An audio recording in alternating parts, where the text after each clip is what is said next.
রাজ্যের নতুন মুখ্য সচিব হলেন মনোজ আগরওয়াল। তিনি মুখ্য নির্বাচনী আধিকারিক ছিলেন, অর্থাৎ সিইও থেকে মুখ্য সচিব হলেন Manoj Agarwal. Principal resident commissioner করা হলো দুষ্মন্ত নারিয়ালকে। মুখ্য সচিব থেকে দিল্লিতে প্রিন্সিপাল রেসিডেন্ট কমিশনার পদে তাকে একেবারে স্থানান্তরিত করা হলো। আপনারা জানেন যে ভোটের ঠিক আগে মুখ্য সচিব করা হয় দুষ্মন্ত নারিয়ালকে, তার জায়গায় স্থলাভিষিক্ত হলেন মনোজ আগরওয়াল। মন্ত্রক বন্টনের কাজ সম্পূর্ণ হলো। অগ্নিমিত্রা পাল পুরো নগর উন্নয়ন মন্ত্রী হলেন এবং দায়িত্ব পাওয়ার পরই সল্টলেকে নগর উন্নয়ন দপ্তরে গেলেন তিনি।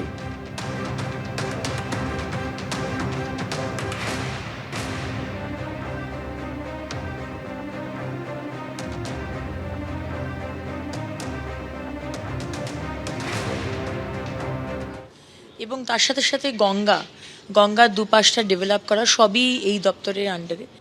সো এক্সট্রিমলি এক্সাইটেড এবং এত বড় একটি দায়িত্ব, এত বড় একটি দপ্তর এবং তার সাথে সাথে আরেকটি দপ্তর মহিলা এবং শিশু কল্যাণ দেবার জন্য আমার সম্মানীয় মুখ্যমন্ত্রী শুভেন্দু অধিকারীকে অনেক অনেক ধন্যবাদ।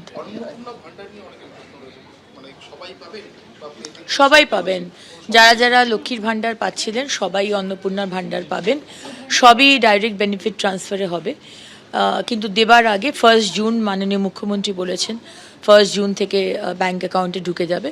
কিন্তু তার আগে আমরা একটি অ্যানালিসিস করতে চাই যে যাদের যাদের নাম কাটা গেছে তারা যদি কেউ পায় তাহলে তো তাদের পাওয়ার কথা নয়।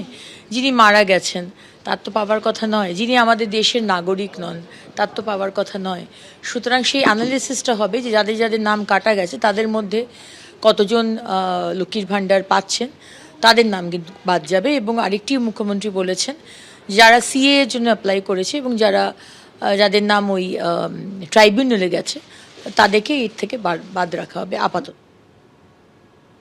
কোনো চালু থাকা সামাজিক প্রকল্প বন্ধ হচ্ছে না।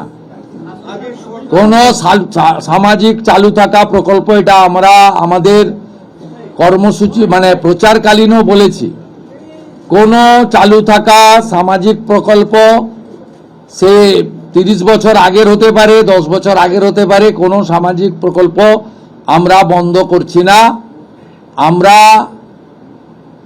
পেপারলেস অফিসও করব, আমরা সমস্ত পোর্টালগুলোকে আপডেটও করব এবং সমস্ত বেনিফিশিয়ারি ডিবিটির মাধ্যমে, যেটা নরেন্দ্র মোদীজির নেতৃত্বে দেশের সরকার করেছে, ডাইরেক্ট বেনিফিট ট্রান্সফারের মাধ্যমে হবে এবং সবটাই স্বচ্ছতার সঙ্গে হবে। আপনার প্রশ্নের উত্তরে আমি পরিষ্কার বলে দিই, যে স্কিমটার কথা আপনি বলেছেন, আমি শুধু ওই স্কিমটা নয়, চালু থাকা কোনো সামাজিক কল্যাণকর কর্মসূচি বন্ধ এই সরকার করছে না, কিন্তু ট্রান্সপারেন্ট স্বচ্ছতার সঙ্গে সেগুলো হবে। কোনো মৃত ব্যক্তি তিনি কোনো সামাজিক প্রকল্পের সুযোগ পেতে পারেন না, আপনিও বলবেন না পাওয়া উচিত নয়। কোনো অভারতীয় তিনি ভারতের কোনো প্রদেশ বা জাতীয় সরকারের কোনো বেনিফিট তার পাওয়া উচিত নয়। এবিপি আনন্দ, এগিয়ে থাকে, এগিয়ে রাখে।